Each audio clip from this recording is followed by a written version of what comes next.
Assalamualaikum warahmatullahi wabarakatuh. Bertemu lagi dengan aku Mili Umri dan masih di channel Mr. Mili. Nah, hari ini kita akan latihan terkait dengan persiapan dari teman-teman yang ingin mendaftar ataupun kalian yang sudah mendaftar CPNS, penjaga tahanan dan juga pemeriksa keimigrasian. Untuk instansinya masih ya sekarang Kementerian Hukum dan Asasi Manusia, tapi kalau dibuka tahun depan sudah tidak lagi Kementerian Hukum dan Asasi Manusia. Jadi sesuai dengan kementerian yang akan dilamar. Kalau penjaga tahanan pemeriksa keimigrasian masuknya dalam Kemen Imipas atau Kementerian Imigrasi dan Pemasyarakatan. Hari ini kita akan latihan belajar soal-soal yang akan kalian hadapi nantinya dalam pelaksanaan tes CPNS SKB CAT khusus untuk penjaga tahanan dan pemeriksa keimigrasian. Silakan kalian simak dan tonton videonya sampai selesai. Sebelum itu silakan kalian bantu subscribe channel ini agar kita semakin semangat memberikan informasi ataupun latihan soal terbaru ataupun informasi terkait dengan perkembangan CPNS agar teman-teman tidak ketinggalan. Bantu dukung dengan cara like, komen, dan juga share video ini sebanyak-banyaknya kepada teman-teman yang lainnya.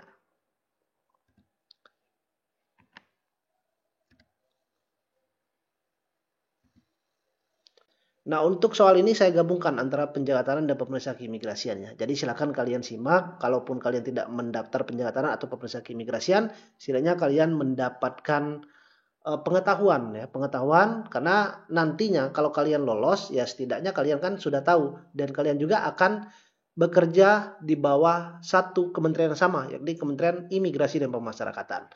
Baik, saya tidak berikan timer ya. Kalau teman-teman ingin menjawab silakan pause videonya.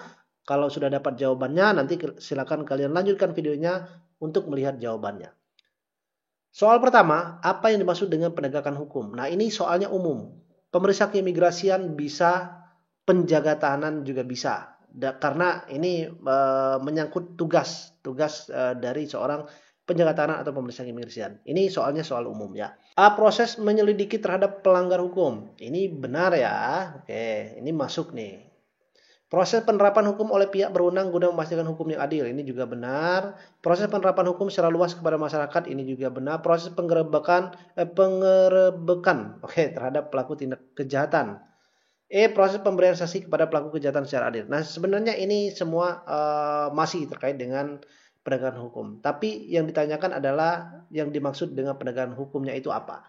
Nah, yang jawaban paling benar adalah jawaban yang B ya. Kita lihat. Penegakan hukum adalah suatu proses penerapan hukum oleh pihak yang memiliki kewenangan guna memastikan hukum ditaati oleh semua warga negara dengan mengedepankan prinsip keadilan, kemanfaatan, dan kepastian hukum. Yang C ini sebenarnya benar juga ya. Penerapan hukum secara luas kepada masyarakat, tapi kurang. Ya, lebih lengkapnya ini jawabannya. Proses penerapan hukum oleh pihak berwenang guna memastikan hukum yang adil. Jadi pada prinsip penegakan hukum itu ada 3.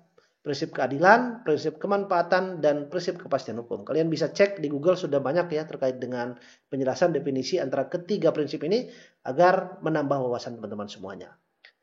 Lanjut ke soal nomor 2. Dalam situasi terjadinya kerusuhan massal pada narapidana, prioritas yang dilakukan adalah prioritas utama. Nah, kalau terjadi kerusuhan massal nih dalam lembaga pemasyarakatan, apa prioritas utama yang harus dilakukan kita sebagai petugas penjaga tahanan ya? A. Memberikan hukuman kepada provokator. Ini bisa jadi ya, bisa jadi. Tapi ya kita cari prioritas utamanya. B. Mengevakuasi tahanan yang tidak terlibat. Oke, ini bisa jadi. Mengamankan area dan mencegah eskalasi. Ini juga bisa jadi. Bernegosiasi dengan perwakilan tahanan. Ini juga bisa diterapkan. Memanggil bantuan dari pihak ketiga. Ini juga bisa. Benarnya ini benar semua. Tapi yang paling utama dilakukan atau yang utama sekali apa? Ya. Oke, kita lihat jawabannya. Jawabannya adalah yang C. Kenapa? Prioritas utama jika terjadi kerusuhan massal adalah mengamankan area dan mencegah terjadinya eskalasi lebih besar. Dengan cara pengendalian situasi, membatasi pergerakan, serta memastikan keselamatan semua pihak. Jadi yang harus dilakukan kalau terjadi kerusuhan ya, ataupun terjadinya huru-hara di lembaga pemasyarakatan, yang pertama sekali adalah kita harus mengamankan area. Jangan sampai kerusuhan tersebut menyebar menjadi lebih besar. Dengan cara apa? Dengan cara mengendalikan situasi. Kemudian tujuannya untuk membatasi pergerakan agar tidak terjadinya hal-hal yang lebih besar lagi. Jadi Itu tindakan yang harus dilakukan. Kalau teman-teman ada pertanyaan seperti ini, nanti di SKB CAT atau wawancara, prioritas utama yang dilakukan adalah harus mengamankan area terlebih dahulu. Ini yang pertama ya. Kemudian baru selanjutnya bisa dengan bernegosiasi, memanggil bantuan, mengevakuasi ya, dan memberi hukuman. Nah ini tindakan selanjutnya. Tindakan ini benar semuanya. Tapi yang utama prioritasnya adalah yang C, mengamankan area dan mencegah eskalasi. Soal nomor 3, undang-undang yang mengatur tentang keimigrasian diatur ke dalam undang-undang. Oke. Nah, keimigrasian tersebut ya diatur dalam undang-undang berapa nih? Ini teman-teman harus tahu bagi pemeriksa keimigrasian. Jangan sampai tahu. Ini adalah aturan dalam nanti kalian bekerja sebagai petugas keimigrasian ya. Jadi kalian harus tahu. Undang-undang yang mengatur tentang keimigrasian ini diatur dalam undang-undang berapa? A. Undang-Undang nomor 6 tahun 2011, nomor 7 2012, nomor 8 tahun 2013, nomor 6 tahun 2012, nomor 7 tahun 2013. Jadi jawabannya yang mana? Yang A ya. Nomor 6 tahun 2011. Undang-undang yang mengatur tentang keimigrasian itu adalah Undang-Undang nomor 6 tahun 2011. Kalian bisa download filenya di Google. Sudah banyak ya, agar kalian bisa sebagai bahan referensi lainnya kalau seandainya ada pertanyaan-pertanyaan terkait pasal-pasal ya atau aturan dalam undang-undang tentang keimigrasian ini. Nomor 4, fungsi keimigrasian di luar negeri dilaksanakan oleh. Oke, fungsi keimigrasian di luar negeri dilaksanakan oleh A. Pejabat imigrasi dan pejabat dinas luar negeri yang ditunjuk. B. Pejabat imigrasi dan pejabat asing. C. Pejabat dinas luar negeri yang ditunjuk. Pejabat pemerintah dan pejabat asing. E. Pejabat daerah dan pejabat pemerintah. Nah, tentu kalau fungsi keimigrasian itu harus ada pejabat imigrasinya. Yang tidak ada pejabat imigrasi kita eliminasi. Ini nggak ada. Ini nggak ada. Ini nggak ada. Antara dua. Pejabat imigrasi dan pejabat dinas luar negeri ditunjuk atau pejabat imigrasi dan pejabat asing. Nah, secara logika saja kita sudah bisa mendapatkan jawabannya. Jadi jawaban yang pas itu adalah jawaban yang A. Ini sesuai dengan Undang-Undang Keimigrasian nomor 6 tahun 2011 pada pasal 5 dijelaskan bahwa fungsi keimigrasian di setiap perwakilan Republik Indonesia atau tempat lain di luar negeri dilaksanakan oleh pejabat imigrasi dan atau pejabat dinas luar yang ditunjuk. Oke, nah ini jawabannya adalah yang A ya. Jadi kalau pejabat asing ini ya tentunya tidak ada wewenangnya ya, karena kenapa? Tentang keimigrasian itu ya harus orang atau pejabat dalam negerinya yang harus mengatur fungsi dari keimigrasian ini. Jadi jawabannya adalah yang A. Nah, teman-teman yang ingin ikut bimbel SKB CAT, nanti bimbel saya buka, atau teman-teman yang ingin tryout ya, silakan kalian bisa cek dan pantau story di Instagram saya atau postingan di IG saya. Nanti akan saya share untuk kelasnya, jadi pantau secara berkala agar kalian tidak ketinggalan kelas atau tryoutnya. Soal kelima, cuti bersyarat yang diberikan kepada warga binaan berdasarkan penilaian yang melibatkan beberapa pihak, diantaranya A. Ditjenpas, ya, Kakanwil dan Kadipas. Ini Ditjenpas ini Direktorat Jenderal Pemasyarakatan, Kakanwil ini Kepala Kantor Wilayah, dan Kadipas Kepala Divisi Pemasyarakatan. Ya. B. Ditjenpas, Kalapas, Kakanwil. Kemudian Kakanwil, Kalapas, Kepala Lembaga Pemasyarakatan ya, Kalapas Tim Pengamat Pemasyarakatan.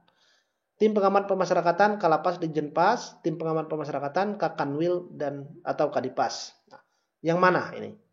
Jadi dalam pemasyarakatan itu ada istilahnya cuti bersyarat, pembebasan bersyarat, cuti menjelang bebas ya. Nah, nanti kalian bisa baca di Undang-Undang Pemasyarakatan, itu sudah detail dijelaskan.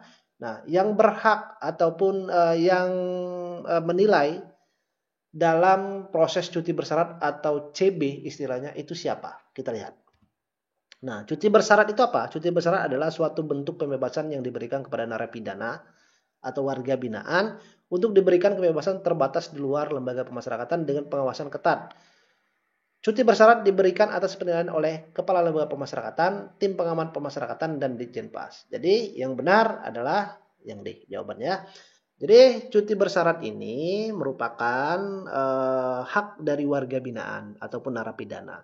Yang mana pada cuti bersyarat ini biasanya warga binaan atau narapidana yang telah memenuhi syarat administratif. Nah, ataupun telah mengikuti pembinaan secara baik, tidak melanggar aturan ya yang ada di lembaga pemasyarakatan, kemudian nanti akan dilakukan yang namanya sidang TPP atau sidang tim pengaman pemasyarakatan. Nah, sidang tim pengaman pemasyarakatan ini atau sidang TPP ini nantinya akan melihat terkait dengan proses dari narapidana atau warga binaan tersebut apakah memenuhi syarat untuk diberikan hak CB-nya atau cuti bersyarat. Apabila warga binaan tersebut berhak untuk mendapatkan CB, maka akan direkomendasikan hasil dari sidang TPP kepada Kalapas. Kemudian jika sudah disetujui, maka akan diteruskan kepada Direktorat Jenderal Pemasyarakatan, dan Dijenpas mengeluarkan terkait dengan surat keputusan terhadap narapidana dan warga binaan untuk mendapatkan CB. Jadi CB ini istilahnya mereka itu atau warga binaan atau narapidana itu belum bebas secara penuh. Jadi mereka diberikan keringanan dengan cara istilahnya apa ya? Tahanan kota atau tahanan daerah lah ya. Jadi mereka tetap boleh pulang ke rumah tapi dengan pengawasan ketat.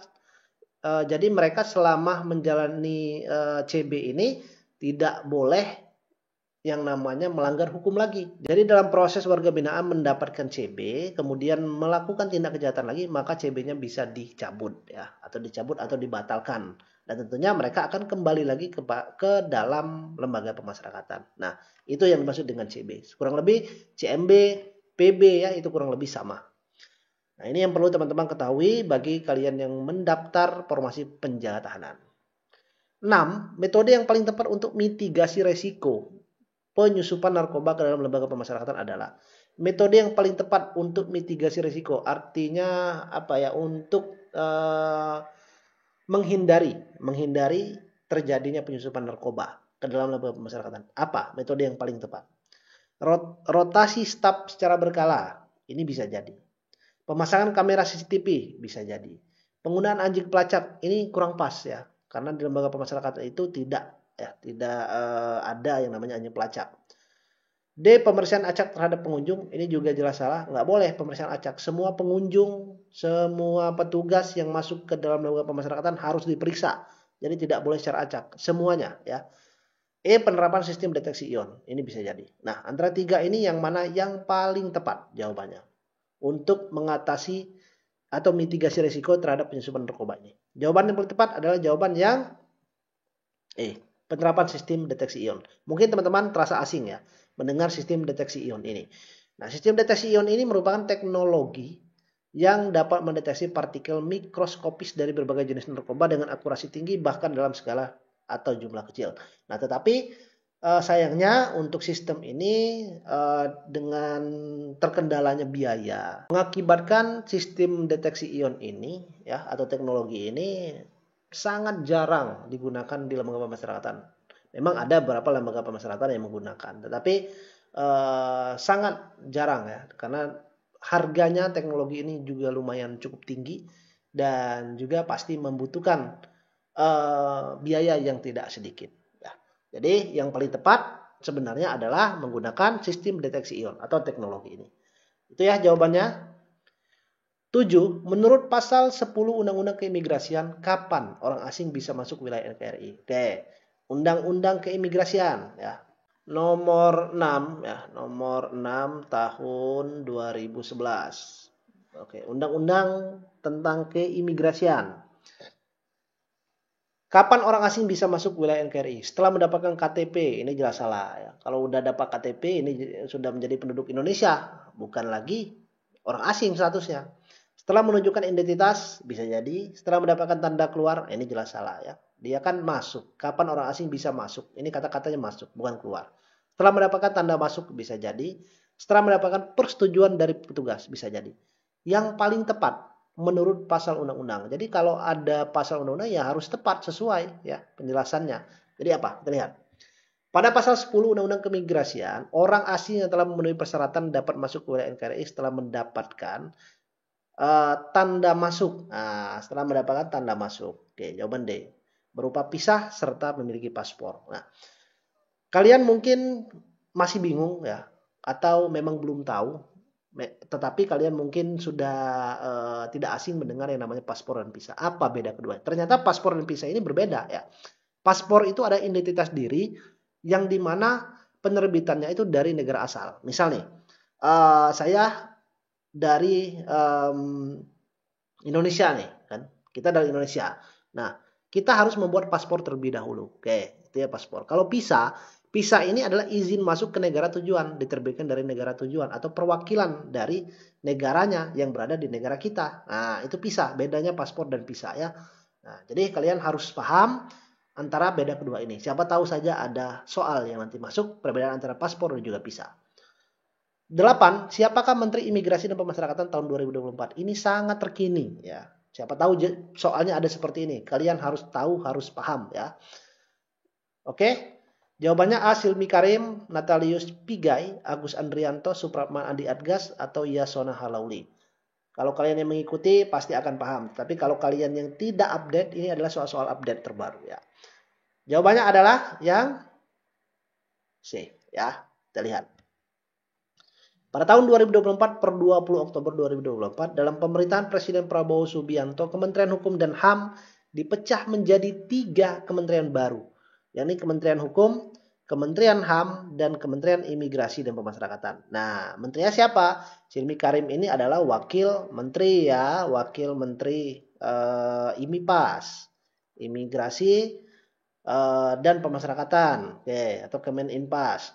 Natalius Pigai ini menteri HAM ya, kalian harus paham nih. Agus Andrianto ini menteri IMIPAS. Kemudian Supratman Andi Adgas adalah menteri hukum. Yasona Halauli ini menteri atau mantan menteri Kemenkumham pada tahun atau pada pemerintahan Bapak Joko Widodo ya. Nah, ini harus paham teman-teman.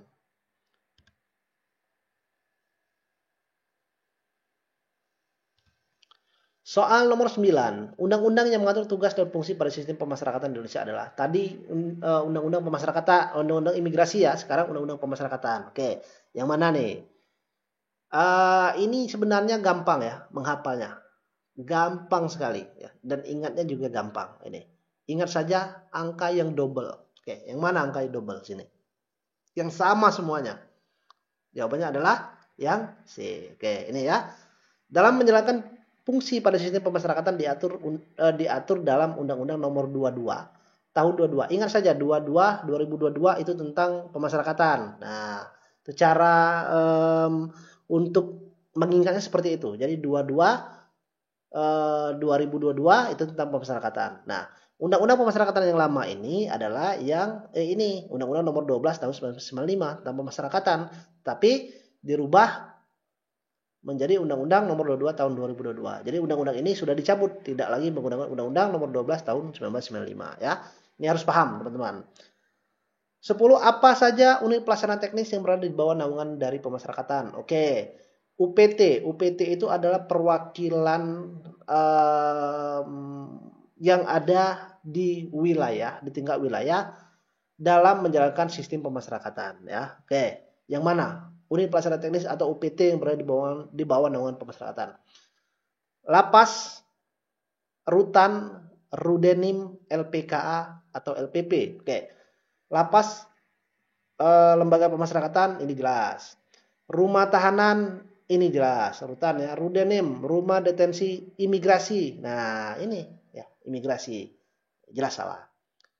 LPKA, Lembaga Pemasyarakatan Khusus Anak, jelas. Kalau ada pemasyarakatan, ini berarti masuk UPT di bawah pemasyarakatan. LPP, Lembaga Pemasyarakatan Perempuan, sudah masuk. Nah, karena kecuali, jawabannya adalah yang C ya. Rudenim. Rudenim itu apa? Rumah Detensi Imigrasi adalah UPT di bawah naungan keimigrasian yang berfungsi sebagai tempat penampungan sementara orang asing yang melanggar peraturan keimigrasian. Nah, jadi di imigrasi tersebut ada juga ya, lapasnya ada juga yang disebut dengan Rudenim ini. Tapi isinya adalah orang-orang asing yang melanggar aturan-aturan ya tentang keimigrasian atau melakukan tindak pidana atau melakukan melanggar hukum ya di wilayah Indonesia, orang asing tersebut maka akan dimasukkan ke lembaga pemasyarakatannya atau lapasnya atau rutannya ya. yang disebut dengan RUDENIM, Rumah Detensi Imigrasi. Nah, ini harus paham teman-teman yang berada di imigrasi, harus paham juga teman-teman yang berada di pemasyarakatan. Oke. 11. Apabila terjadi situasi krisis terhadap narapidana seperti percobaan pelarian yang sudah terjadi, taktik yang paling efektif dilakukan pada lembaga pemasyarakatan adalah, sebenarnya ini untuk keimigrasian yang bekerja di bidang imigrasi di RUDENIM ya. Jadi kalian yang mendaftar pemeriksa keimigrasian pemula ya, kalian tidak ditempatkan hanya pada kantor imigrasinya atau di bandara atau di pos lintas batas wilayah, tetapi di RUDENIM juga kalian bisa ditempatkan ya. Nah, ini bisa juga situasinya misalnya terhadap orang asing ya mencoba pelarian di RUDENIM, itu bagaimana tindakan ataupun taktik yang efektif, ini bisa jadi. Oke. A. Penambahan personel pengamanan. B. Negosiasi dengan tahanan yang melarikan diri menggunakan teknologi untuk pelacakan lokasi, lockdown fasilitas penahanan, pengejaran oleh tim khusus. Taktik yang paling efektif, ini saya berikan PR untuk teman-teman semuanya. Silakan kalian jawab, bahas alasannya apa di kolom komentar, dan kita akan bahas di video selanjutnya ya. Terima kasih teman-teman. Saya hanya berikan 11 soal saja agar teman-teman bisa belajar dan setidaknya kalian sudah dapat gambaran SKBCAT nanti soal-soalnya seperti apa, ataupun kalaupun ya soalnya tidak mirip seperti ini, tapi setidaknya penjelasan saya tadi sudah banyak menyinggung terkait dengan masalah-masalah lainnya ya. Jadi setidaknya kalian sudah mendapatkan pengetahuan. Terima kasih teman-teman sudah menonton video ini sampai selesai, dan nantikan bimbingan bimbel SKBCAT atau psikotes, dan kalian pantau Instagram saya, story Instagram saya ya terkait dengan bimbel SKBCAT, psikotes juga, tryout-nya juga ya, atau kalian pantau terus video-video YouTube saya, nanti akan saya up terkait dengan soal-soal, latihan soal dari psikotes, SKBCAT atau tryout ya. Walaupun untuk penjaga tahanan, tapi juga pemeriksaan keimigrasian dan instansi lainnya akan saya buat untuk soal-soalnya ya. Penting saya cari referensi sebanyak-banyaknya untuk teman-teman bisa belajar ya. Dukung channel ini, jangan lupa subscribe, like, dan juga share sebanyak-banyaknya kepada teman-teman agar yang lainnya dapat informasi. Terima kasih sekali lagi. Saya Rio. Wassalamualaikum warahmatullahi wabarakatuh.